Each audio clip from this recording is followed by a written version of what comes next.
Baiklah, di sini saya akan mempresentasikan materi bab 1 mengenai sistem keuangan. Apa itu sistem keuangan? Sistem keuangan adalah pasar keuangan yang menjalankan fungsi ekonomi yang penting dalam mengalirkan pihak dana yang memiliki dana berlebih kepada pihak yang membutuhkan dana. Adapun pengaliran dana terbagi menjadi dua, yaitu pengaliran dana secara langsung maupun secara tidak langsung melalui lembaga-lembaga perantara keuangan. Adapun latar belakang kemunculan pasar keuangan, yaitu dengan mempertemukan pemilik dana atau supplier dana dengan peminjam dana atau demander dana yang memungkinkan menghasilkan keuntungan dari transaksi tersebut atau gain from transaction. Selanjutnya yaitu manfaat lembaga keuangan yang terbagi menjadi 4. Yang pertama yaitu menekan ongkos transaksi, mengurangi harga transaksi, memperlancar aliran dana, dan berujung pada pertumbuhan ekonomi. Namun pada kenyataannya, informasi asimetris sifat jatuh tempo memiliki risiko dalam pelaku ekonomi, sehingga mengakibatkan ancaman bagi fungsi intermediasi. Adapun gangguan pada fungsi intermediasi atau lembaga keuangan dapat mempengaruhi sistem keuangan dan mengurangi pertumbuhan ekonomi yang mengakibatkan maka dibutuhkan intervensi pemerintah dalam sistem keuangan melalui regulasi. Selanjutnya, aliran dana dalam sistem keuangan yang terjadi secara langsung maupun tidak langsung. Pada transaksi secara langsung, peminjam dana mengajukan pinjaman kepada pemilik dana dengan menjual sekuritas atau surat berharga, yaitu klaim terhadap laba masa depan atau future income dan aset. Transaksi tersebut terjadi karena ada perbedaan pengembalian dan terjadi secara sukarela, sehingga menghasilkan keuntungan transaksi. Dengan adanya transaksi di pasar keuangan, maka terjadilah aliran dana dari pihak yang tidak produktif kepada pihak yang produktif. Sebagai contoh, mereka yang baru menikah lebih suka memiliki rumah pada waktu muda daripada ketika sudah tua, dan untuk itu, selanjutnya struktur pasar keuangan.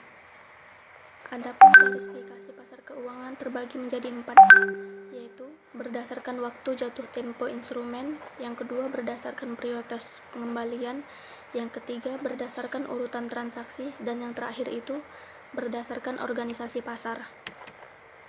Pasar keuangan berdasarkan waktu jatuh tempo instrumen terbagi menjadi 2, yaitu pasar uang. Pasar keuangan yang mentransaksikan sekuritas atau instrumen yang memiliki waktu jatuh tempo kurang dari 1 tahun. Contohnya yaitu commercial paper dan lain-lain. Dan yang kedua itu pasar modal. Pasar keuangan yang mentransaksikan sekuritas atau instrumen dengan keuangan waktu jatuh tempo yang lebih dari 1 tahun. Contohnya yaitu corporate bonds dan lain-lain. Selanjutnya, pasar keuangan berdasarkan prioritas pengembalian atau return yang terbagi menjadi 2, yaitu pasar obligasi dan pasar ekuitas. Selanjutnya itu pasar keuangan berdasarkan urutan transaksi, yaitu pasar primer, dan pasar sekunder. Pasar primer itu dibeli oleh investor pelanggan bank investasi yang bersangkutan, dan pasar sekunder itu membuat sekuritas menjadi liquid dengan menjual kembali sekuritas dari pasar primer. Contohnya pasar valuta asing dan pasar keuangan derivatif. Selanjutnya itu pasar keuangan berdasarkan organisasi pasar terbagi menjadi 2, yaitu pasar bursa dan pasar non-bursa. Selanjutnya, adapun informasi asimetris, yaitu menciptakan ongkos transaksi keuangan yang terbagi menjadi 2, yaitu adverse selection atau pilihan merugikan dan moral hazard atau bahaya moral. Yang pertama itu pilihan merugikan, yaitu adalah perilaku yang muncul karena adanya informasi asimetris sebelum transaksi. Dan yang kedua itu muncul setelah transaksi dilakukan. Selanjutnya itu ada klasifikasi perantara lembaga keuangan berdasarkan sumber dana. Yang pertama itu ada lembaga penerima simpanan. Yang kedua itu ada contractual saving institution. Dan yang ketiga itu ada perantara investasi. Selanjutnya itu ada sistem keuangan global yang terbagi atas obligasi asing. Obligasi asing adalah instrumen utang bersifat internasional yang dijual perusahaan suatu negara ke investor negara lain dengan mata.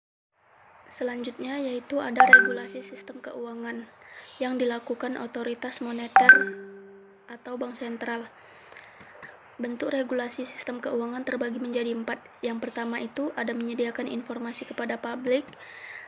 Yang kedua menjaga kesehatan sistem keuangan. Yang ketiga itu ada meningkatkan kemampuan otoritas moneter.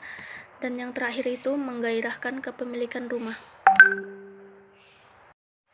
Berikut presentasi dari saya mengenai sistem keuangan. Lebih dan kurangnya saya mohon maaf. Terima kasih.